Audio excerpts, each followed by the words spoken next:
this man, and this champion beside him aren't who you think. But they might be exactly who you need, because when the best in the world need to move better, recover faster, or stay in the fight longer, they call them.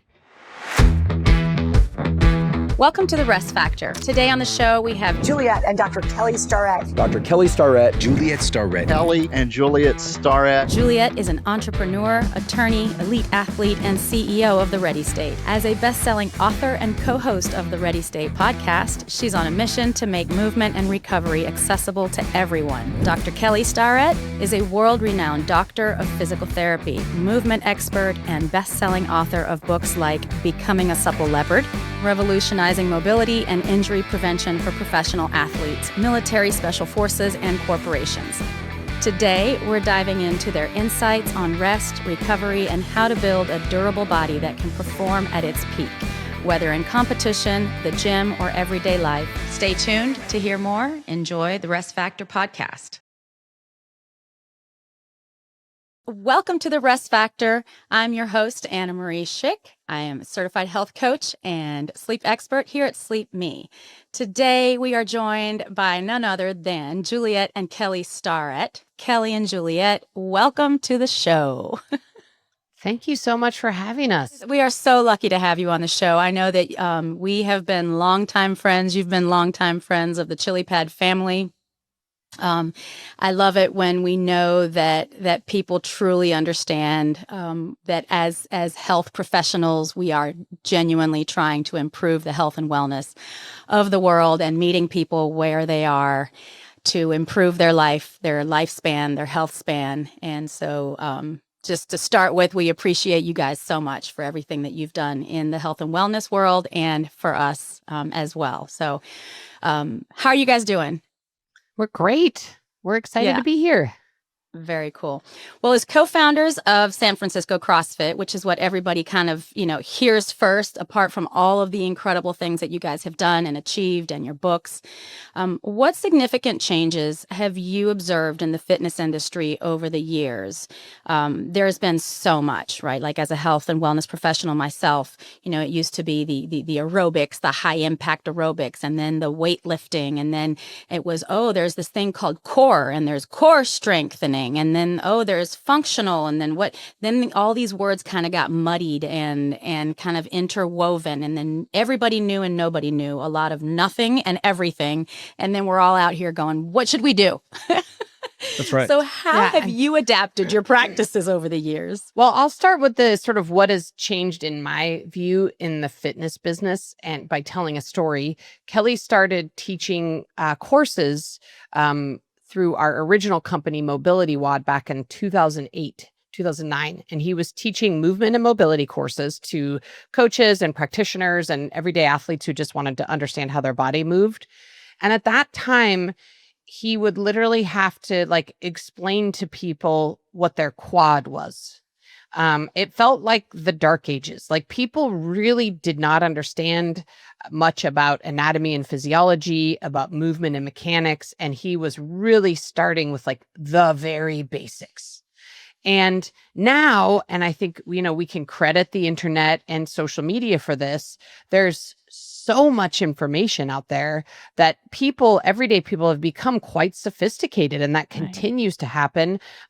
People are listening to, podcasts by experts and listening to PhDs and, scientists from all over the place and learning a ton about the body, about fitness practices. And so to me, that's the biggest difference, is just how sophisticated the everyday person and coach has gotten.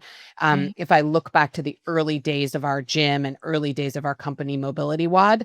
Now, I will also add that has cut both ways, though, because while people have become infinitely more knowledgeable and sophisticated, what really hasn't changed is people still struggle to implement what they know are healthy habits. And I think that the pendulum has maybe swung a little in the opposite direction now, in that people are overcome by too much information and aren't sure how to sift through that. So we have this, dark ages pendulum was over here where nobody even literally knew where their quad was in 2008. to now, people can stop us on the street and ask us about, their mitochondrial health.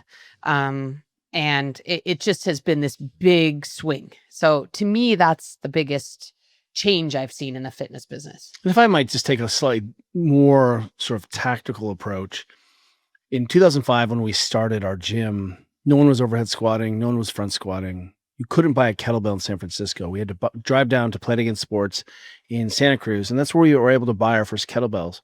Wow. I bought my first pair of lifting shoes out of the back of someone's car. And, people weren't comfortable working out at high intensity. And what we found was that people weren't very skilled in the weight room, and they weren't very well conditioned. They were maybe riding their bikes, maybe, playing around with things that smelled like weight training at, 24-hour fitness machines, but it wasn't serious strength and conditioning. Fast forward now to where we are, and this strength and conditioning experience has become highly decorative, and where we're trying to meet everyone's physiologic needs in the gym and train every energy system and touch all the pieces, instead of reminding ourselves it's not just about having big quads and being shredded all the time. That the idea was that we were going to teach skills, we were going to reinforce positions and shapes so that you could go out and spend those credits somewhere else, doing something else, playing a sport, being in activity, going hiking, riding your bike, doing whatever. But what we've seen is that the gym has become a very recursive place where someone's entire physical identity is sort of wrapped up in the gym, instead of like track and field. The reason we're in the gym is so we can go run faster. The reason we're in the gym is so we can apply that application. And what's happened a little bit is we've confused what's essential. And now on the internet, you see just lots of gimmicks and lots of really ripped 20-year-olds kind of talking about being experts. And we have a hard time really understanding what is essential and what's the minimum amount of the right things that I can do to have a body that I can care for. And I'll tell you, as Juliet and I started in our 20s on this journey, we were professional athletes moving into a gym in early 30s, and now we're in our 50s. We see that there is a whole lot of bullshit in the world, and people are really just falling for gimmicks, and they feel like they're doing a lot of work, but it just ends up being a lot of decorative, busy work, and it's not the main thing. And I can tell you, because we're still seeing crazy rates of osteopenia, crazy rates of obesity, crazy rates of osteoporosis, right? Back pain, ACL injury rates. Choose something you care about. And this $1 trillion experiment we're running for 20 years isn't actually making us healthier, but we're a lot more sophisticated about choosing which oils using or which red bed we're lying in. Meanwhile, we're not going outside, we're not playing, we're not interacting, we're not sort of using our bodies the way we could. Yeah, absolutely. You brought up something earlier it's just the concept is so simple of, how you're spending those credits, what you're working on and gaining when you're in the gym, and then how you're applying that. So many people, obviously, as we're getting more industrialized, more advanced, more inventive, more creative, we're looking for more bang for our buck. What can we do in less time and get more out of? And quite often at the expense of our health in general. The other 23 hours of the day that we're not in the gym, or that we're not grinding it out, doing whatever crazy fad happens to be overcoming us at the time. So that's really, really fascinating. And I think one of the things that I keep kind of coming up on is it's about kind of getting back to basics. It's about, okay, all these great inventions, innovations, all this stuff. It's about, even as it pertains to sleep, we've gotten so comfortable in keeping our temperature the same all day long. We've gotten so comfortable with saying, I'm going to squeeze the life out of my day and be more productive and work and be on my screen until late at night. And I'm going to be so productive. I'm going to be so good. And all at the expense of the signals that we're sending our brain that we were not developed to be receiving late at night, or the things that we're putting into our body, or our metabolic rate at what time of the day, and our hormone levels at what time of the day. So have you found that as well in clients and in patients that you've had, that they're just going about the whole process trying to squeeze the life out of everything when it's just so much more basic and elemental? I mean, you have hit exactly on what Kelly and I are obsessed with right now. And we've actually created a whole program around this in our business called the Starretts system to try to address exactly what you're talking about. Yeah, but what we've seen, and we like to use the Everest Base Camp analogy. And the backstory is that Kelly and I are obsessed with all things Everest.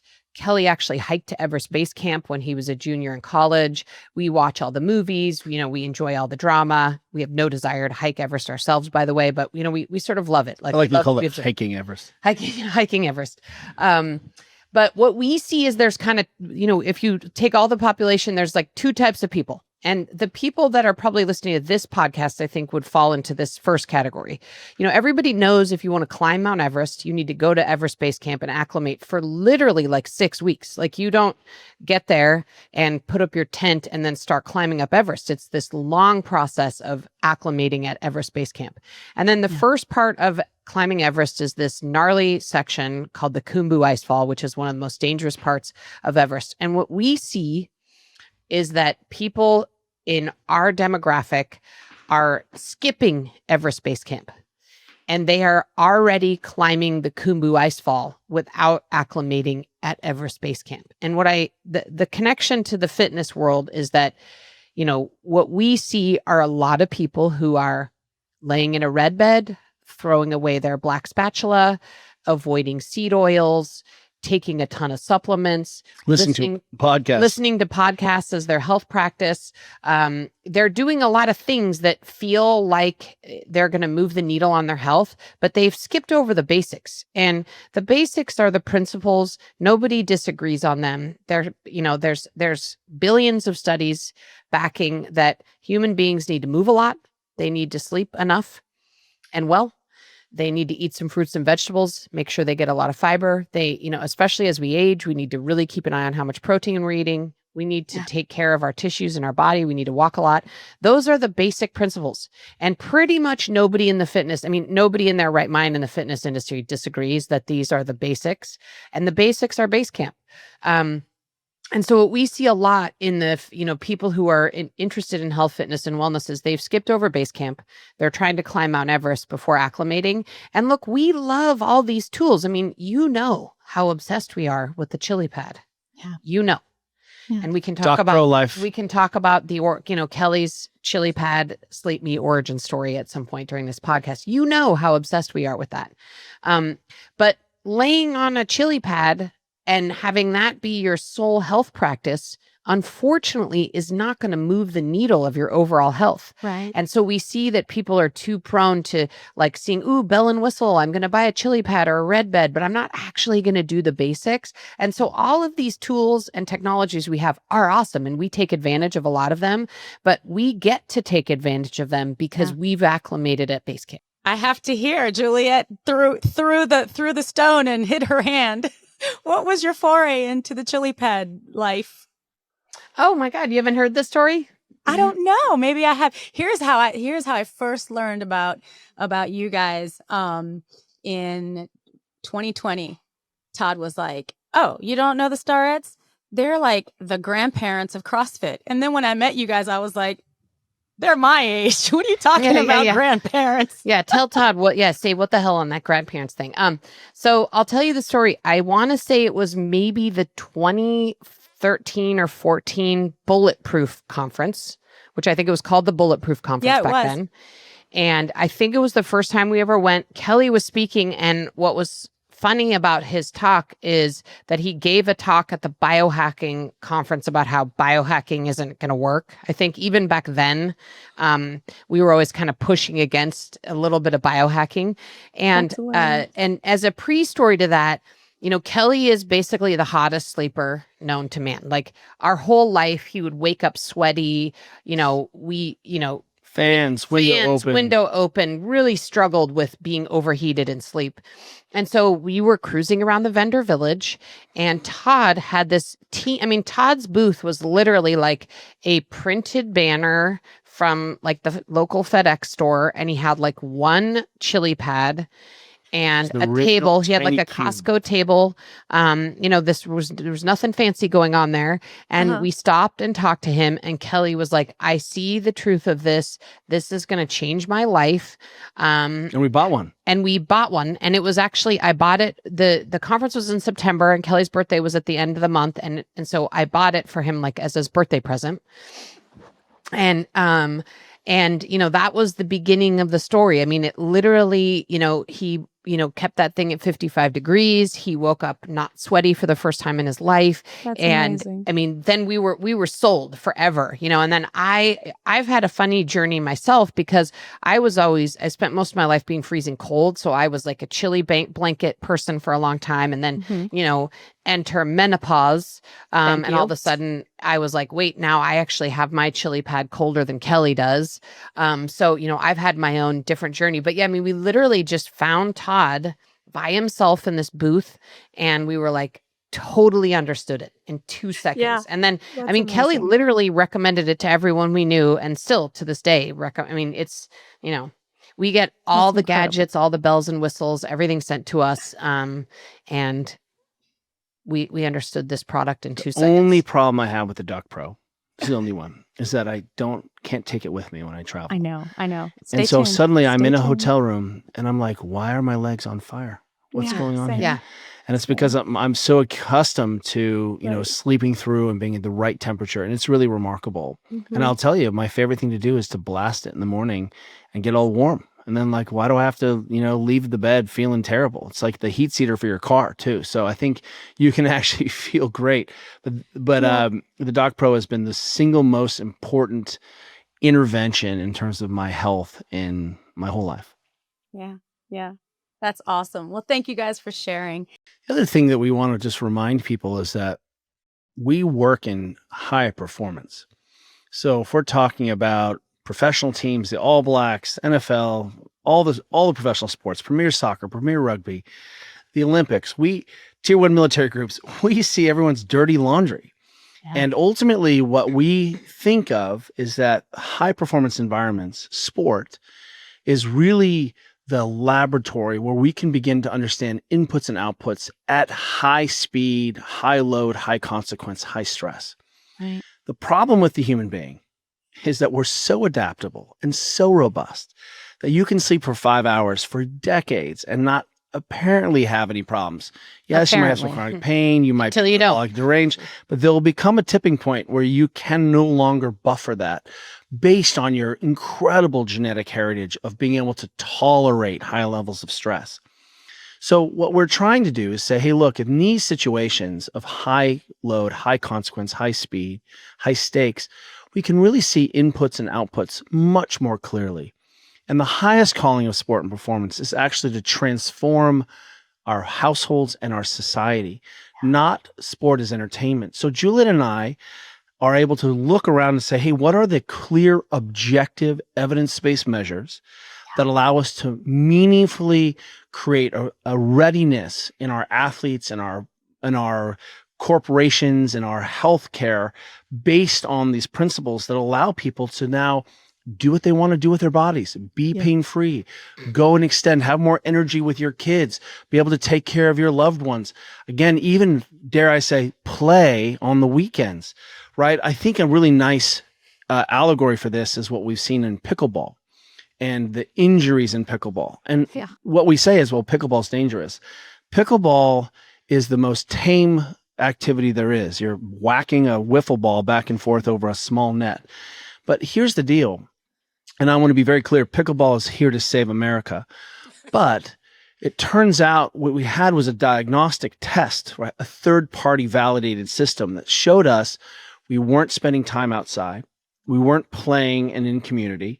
We weren't training in a way that allowed us to handle high speed, high load, impact. Cutting. Right. And so what we were seeing is this sort of a natural expression of, well, I guess that Peloton and that intermittent fasting and that poor sleep really didn't set me up for a durable body. And as we're moving towards a greater conversation, Juliet and I were saying, hey, let's stop talking about longevity. Let's start talking about having a body that can be stressed and take the hits and recover from surgery or trauma or sickness or time periods of intense gnarliness in your family. That's the body we want. And now we can get to brass tacks because we have enough information working in these high performance environments. Absolutely. I couldn't agree more. And then you add to that so many people are choosing to have children, if they choose to have children later in life, and they're expecting so much more out of their bodies just to remain active, to chase after their children, and then probably most likely also caring for their own parents as well. And so then we're expecting so much of ourselves physically, emotionally, mentally, all of it. With all of the information overload and all of the tools and the trinkets. I love how you guys, I've seen so many different videos, podcasts, appearances on TV where you guys are just saying, hey, if you're standing at your desk, or first of all, you should be standing at your desk, but do this, don't just stand, and then shift positions and change positions. If you're, at night before bed, how about trying this, turn the TV off, or if you have to watch TV, how about do it like this? What are some of the strategies that you guys employ yourselves and that you coach your clients and patients as far as how doing what they're doing, how they can maximize what they're doing for their own health, be it myofascial release, stretching, whatever they can incorporate into their day? What recommendations do you guys have? We're just like everybody else, by the way. I think that there's this idea that those of us who work in this business have some extra level of motivation, which we don't. And what we've tried to do, one of the things we've tried to do is change our environment. And not just our home environment, but our work environment. And we think this is really critical. There's 1,000 ways you can change your home environment to encourage more movement, less bad acting from a dietary standpoint, and less overall decisions. I mean, we live in this, you mentioned it, we're living in this world where there's just sort of more and more and more expected of us all the time. And, we're being flooded with information, so much to process. I think we all have decision fatigue all the time. So what we've really tried to do in our own home and our own office is just remove some of that, remove the need for motivation, and make it really easy to move more and make it really easy to make good decisions from a nutrition standpoint. Those are the kind of two things we can do around our environment. And I've described this before, but if you walk into our house, and we're not like weird, we do have a couch and furniture, and we're, you could come into our house and think we're normal people. But if you walk into our house, we have, slack blocks and balance boards that are like right there. In order to walk in through our house, you walk by a pull-up bar. We have gym equipment at the house. And on top of that, we have a lot of toys. We have Frisbees and footballs and different implements you can play with. We had a ping pong table for a long time.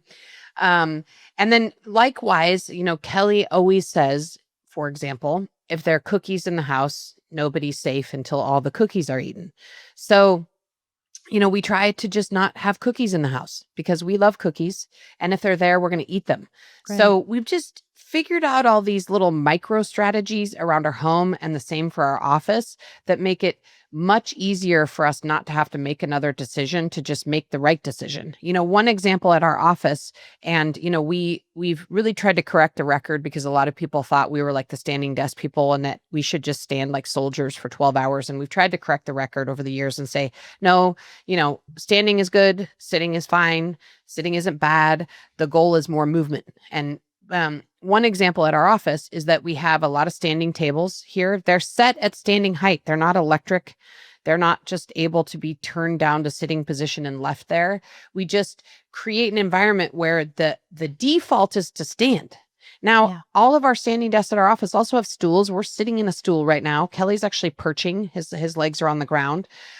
He perches a lot.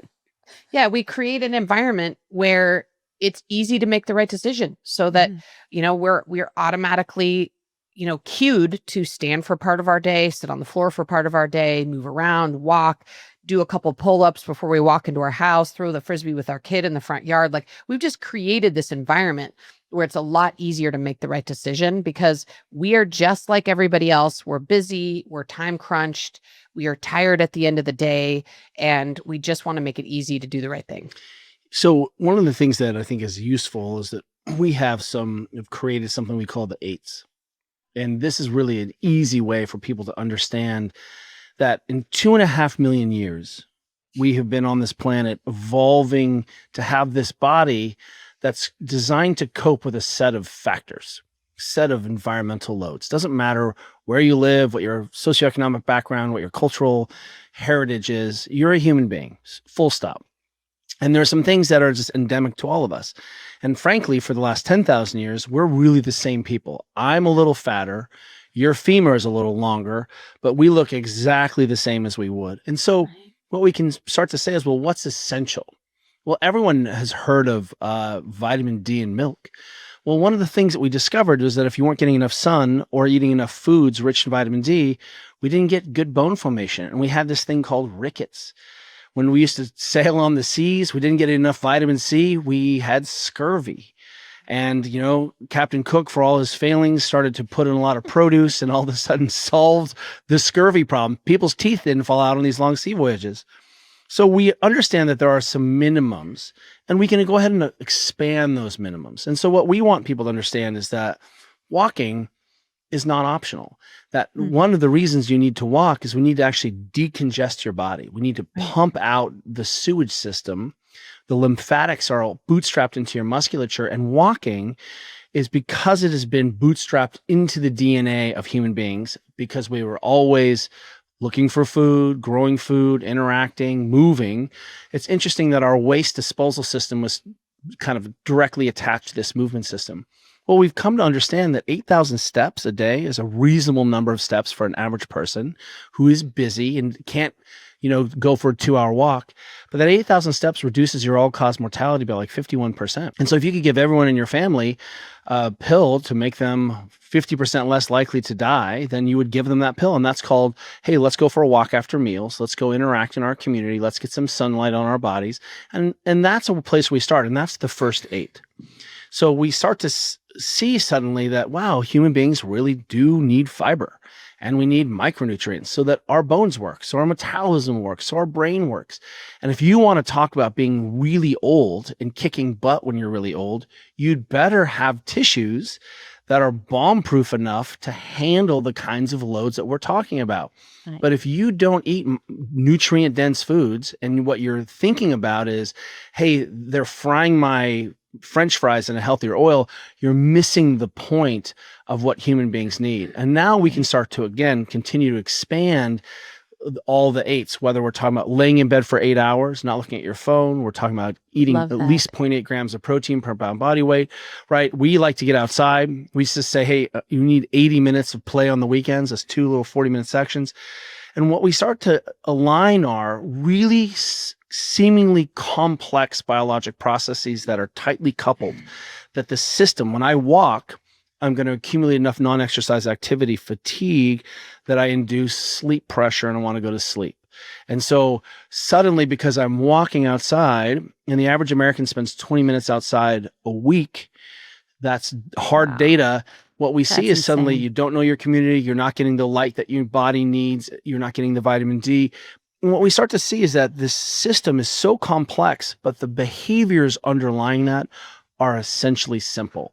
And the last thing I'll say is that we're huge fans of sitting on the ground in the evening, because you're probably watching TV, because the research supports that. Only 2 or 3 hours of television a night for the average person. And so we're saying, hey, let's sit on the ground for 20 or 30 minutes. Let's load your tissues in some different shapes and positions that you're not talking about. And since you're already on the ground, there's a roller. Let's ask what's sore, what hurts. Let's move all of this under the canopy of the household. That's where we'll make the radical changes. Wow. Wow.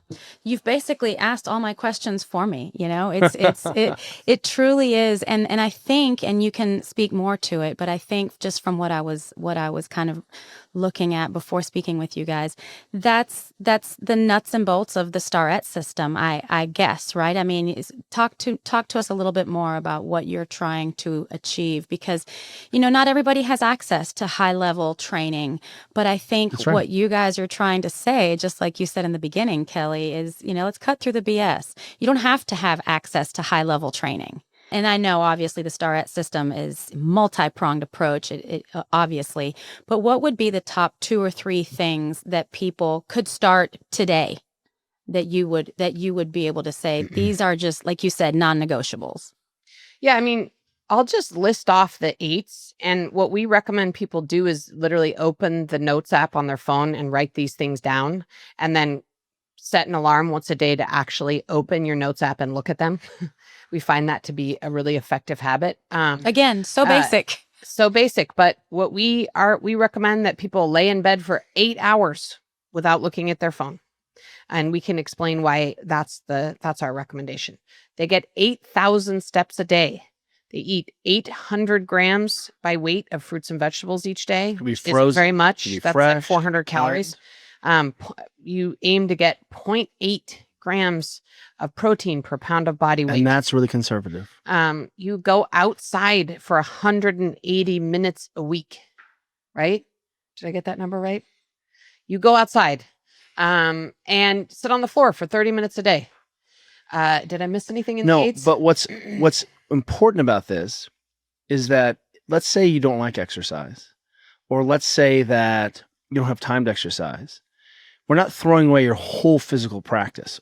Right. If you've engaged in the things we described, you are putting a lot of input into your body, and you're getting a lot of net positive things that are required for elite health. Right. But then what's great about that is that if I do want to go to the next step and build muscle, I've set myself up for that. If I do want to address my bone health, I'm set myself up for that. If I want to play a sport, I've set myself up for that. The 8s and base camp, for us, when we come into organizations like the CIA or the FBI or small organizations like the Army or the Navy, this is where we start. Because if we don't have clear baseline data, then everything else is going to will have a type 1 error. I don't know why this nutrition intervention isn't working to reduce body composition for our elite athletes. Well, you're not sleeping. Right. I don't know why we're seeing high levels of injury rates in our soccer players. They're not sleeping. Yeah. We just saw research that only 23% of kids sleep 8 hours a night. Yeah. So what's nice about framing the base camp behaviors is that we begin to create constellations. So for Juliet and I, non-negotiable, a keystone behavior is sleep. And we aim a lot of behaviors at improving that sleep. And if we're really honest, the amount of THC, alcohol, melatonin, sleep hacks, people are like, show me how to do it. And we're like, great, we're going to train you to lay in bed for 8 hours without looking at your phone. Step 1. Step 2, let's get you walking enough. Step 3, let's do some down regulation by getting you on the floor. And let's make sure that we're doing some soft tissue work so you start to get a massage and fall asleep. Yeah. And what you suddenly realize is, wow, if I haven't eaten enough during the day, it really makes that sleep less restorative. So we end up aiming everything, for example, at sleep because it's such a keystone behavior, but we have to begin to understand inputs and outputs. I've worked with enough elite athletes who are world champions who are now getting injured and they don't know why. Turns out their nutrition is crap, and that's affecting their sleep, which is affecting their body's ability to manage the stress and competition loads and training loads that allow them to be successful on training day or sport day. And so the same thing is true if I'm just a middle-aged dad who wants to ride his mountain bike on the weekends. I want to feel good in my body and I don't want to worry. But if I don't do these things, I can't possibly understand inputs and outputs. And what I'm doing is building a castle on sand. The other thing I would add is that, and we are trying to debunk this everywhere we go, is that we've told everybody in the fitness business that exercise has to happen in 1 hour increments. And not only that, but once you've exercised for an hour, you get to check this like theoretical box of health, and then you can just kind of do whatever. Yeah. And we've been trying to really change that perception. You know, first of all, it all counts. You know, if all you have in the day is to get your steps and lay in bed for 8 hours and mobilize for 10 minutes before you go to bed because you have a crazy busy work day, or your kids, you know, you've got to help with kids or whatever is going on, like that all counts. Right. And, you know, it kind of like keeps the iron hot. Right. And obviously that's not going to take you to the Olympics. We're not suggesting that that's elite. It's not going to take you to the Olympics. But I think sometimes people just don't, they defer to doing nothing because they don't have time to spend a half an hour driving to the gym and doing an hour class and then taking a shower and then, getting back to work or whatever they do. So they default to doing nothing. And so we've just been trying to say, hey, fitness and 1 hour in fitness is not a thing. Like, we've created that as a thing, but it's not a thing. That if you only have 20 minutes, you actually can get a bunch of work done in your garage or next to your desk or whatever. There's a lot of work you can get done. And most of the stuff we're talking about is free. And the other thing I'd like to say is, we are fans. Like, part of the eights is lifting weights. And there's a lot of different ways to do that. I mean, we are huge fans of having a home gym. I think sometimes people think that in order to have a home gym, you need to have $20,000 to invest in this perfect place and tons of space and whatever. And that's not true. You can have like a horse stall mat, from the local like feed supply company. You can slowly but surely, accumulate a set of weights from Craigslist or whatever, and have a home gym. You can join Planet Fitness for like $9.99 a month. I mean, some of the stuff is ultimately accessible to everybody. And a lot of the stuff that we recommend in the eights is free. That's phenomenal. That's fantastic. So how can people learn more about Juliet and Kelly Starrett, about the Ready State, and most importantly and lately, obviously your book Built to Move, your latest book together, and but lately the Starrett System program. How can they find you guys? Sure. I mean, you can learn more about it at starrettsystem.com. And we spend most of our time on Instagram. We are at the Ready State, and I am at Juliet Starrett on Instagram. So that's where, to find more about us. Our book is Built to Move. You can find it on Amazon or all the book platforms. If you're looking for some body care, we have an incredible app called Mobility Coach. And you can go in there and say, hey, I just want to enhance recovery and not be as sore after my workouts, or I want to begin to untangle this complex pain problem I'm having. How do I take care of my body? Can my body even do all the things it's supposed to do? Well, go take our mobility tests. And the idea here is we want to meet you wherever you are, and understanding that whether you like it or not, you're trapped in this body for the next, 50, 60, 70 years. So let's go ahead and start planning ahead. And I think once people start to wrap their heads around how simple it is to be consistent, you actually can feel better, which means you can do better. And that really is our goal. Is look, let's go ahead and remove this sort of medicalized approach to our health and wellness. And let's actually decentralize it and democratize it by empowering people in their own homes. Couldn't agree more.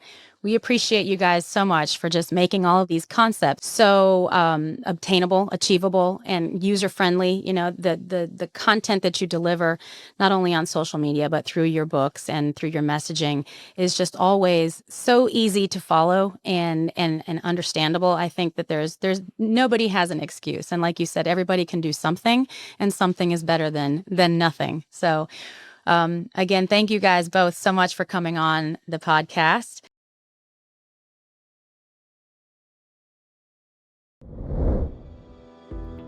Information, inspiration, and opinions are my own and are not intended to be medical advice. Always consult a qualified healthcare provider before making any changes to your diet, exercise routine, medical treatment, or if you think you may have a sleep disorder. Conversations I have with subject matter experts are intended to continue our efforts to optimize your sleep for better health, more energy, and improved physical and cognitive performance.